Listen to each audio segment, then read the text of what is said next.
You guys know what this represents? Tell us, sir. I don't know, maybe it's the calm before the storm. What's the storm? Could be the calm before the storm. What storm is We have the world's great military people in this room, I will tell you that. Well, that was last week. This week, he's still not explaining what exactly he meant. Was he talking about Iran, North Korea? Suffice to say, he likes the president, that is, to keep people guessing, and that includes foreign leaders. Now, the president is talking about decertifying the Iran nuclear deal, and while that would upset a whole bunch of folks, it would also leave several European allies in the lurch as they also signed onto it at our administration, previous administration's urging.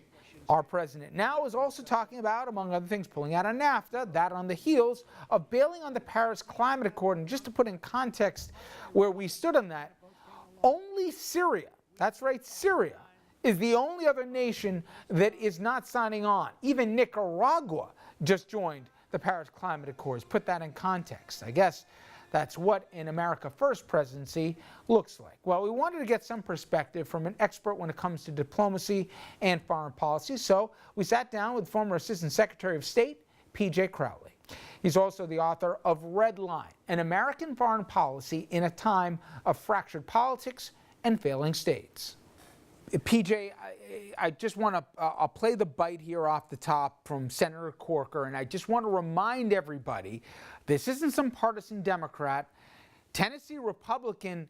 He's chairman of foreign relations right now and will never be confused with some liberal here again. This is Corker on the President of the United States.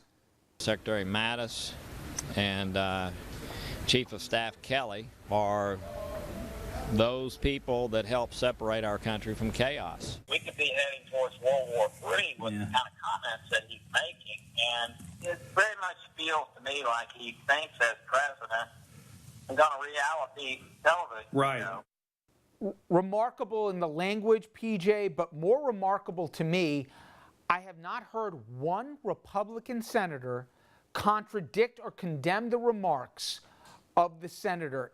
So you're closer to this than me. Apparently, he knows of what he speaks from those inside the White House right now. Just how chaotic is the situation, and just how much is this, as he said, like adult daycare? Well, Richard, I think Senator Corker is the chairman of the Senate Foreign Relations Committee. He has worked very, very hard in that position. He's become a very keen student of global affairs. And so when he's worried about the impulsive nature of the Trump foreign policy so far, the fact that the president seems to pick all these fights for no apparent reason, including with Little Rocket Man, the leader of North Korea. I mean, he is concerned. I think he has a right to be concerned. I think for someone like Senator Corker, he has become an ally of Secretary of State Rex Tillerson. Tillerson has his own challenges, with respect to the President of the United States. Had a very unusual press conference last week where he announced he was staying in the job, and maybe he did or maybe he didn't call his boss a moron. So I think that for the likes of Senator Corker, he's been looking for a learning curve, by the president over the course of his first 9 months in office, and I think he's dismayed that there really hasn't been one. But more than that, you mentioned Secretary Tillerson, and it looked to me at least like a hostage video where he went up there to say, speaking of the captors and his boss. But PJ, the president, not once, not twice, but repeatedly, has undercut his Secretary of State on the very idea of even having conversations or having negotiations with North Korea. Now, beyond being an entertaining soundbite that we can all laugh or shake our head about, tell me what they think, because you would know on the global stage, because historically, if a Secretary of State went behind closed doors with a foreign diplomat, you assume he's carrying the message of his boss and the administration. The president, before he even gets on a plane and heads back to Washington, is saying, in effect, never mind, he doesn't speak for me. What does that do to American credibility or to the credibility of the State Department? Well, you're quite right, Richard, that the question for foreign diplomats who meet with Secretary Tillerson, given the tenuous nature of the relationship between the secretary and the president, is if the secretary is offering a point of view, does the president back that point of view?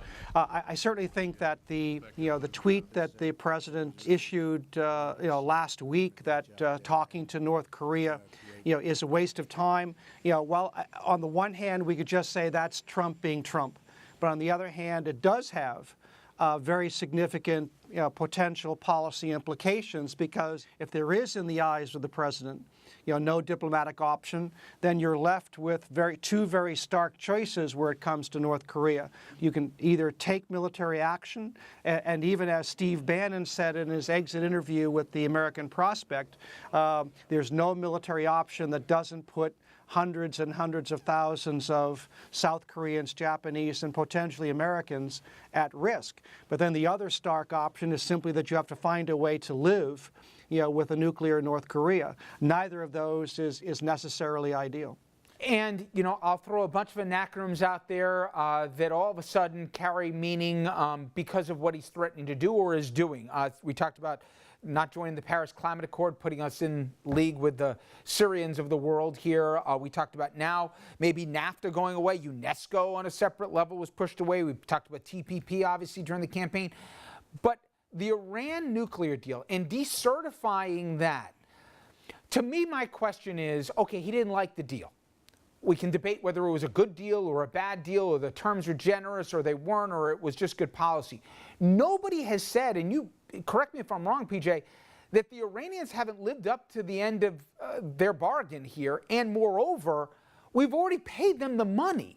So I don't understand the logic or the value of doing this when even those within the military construct of this administration are telling him reportedly don't do it. What I'm just trying to get is, what's the upside to decertifying it? Take the politics out of the way, just from the practicality side. Well, it is about politics. That's the only reason you would do this.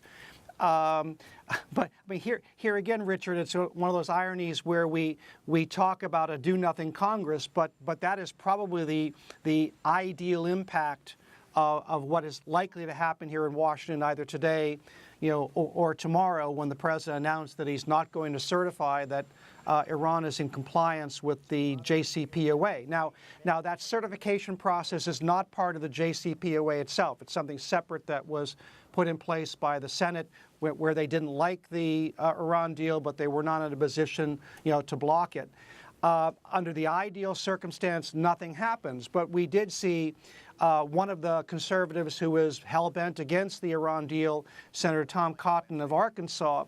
He gave a speech to the Council on Foreign Relations the other day, and he outlined a path that I think has a certain logic to it, but has no path forward. What Cotton wants to do is not to reimpose sanctions. He wants to use the lack of certification as leverage to try to get, quote unquote, a better deal. But the dilemma here is that there actually is no better deal available. The other 7 parties of the nuclear deal have said they're not interested in negotiations.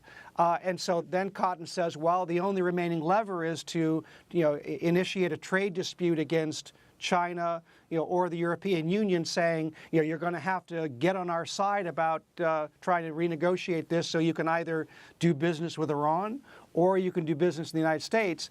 But here's where everything is connected to everything else. If the president gets in a trade dispute with China or the European Union over the Iran deal, or gets into a dispute and blows up NAFTA, he has no prospect of gaining the kind of economic growth that he's assuming is going to cover the impact of his one of his cherished goals, which is the tax cut. So ironically, if he misplays his hand on the foreign policy front, it's going to come back and haunt him where it comes to domestic politics and what he says he wants to achieve, based on his electoral mandate. PJ, always appreciate the time. Thank you so much. A pleasure, Richard. All right, folks, coming up next, we pivot closer to home. The New Jersey governor's race heating up. That after a very fiery debate. Steve Adubato, he sat down with both candidates And he is also joining us next as we head into the home stretch of the New Jersey governor's race.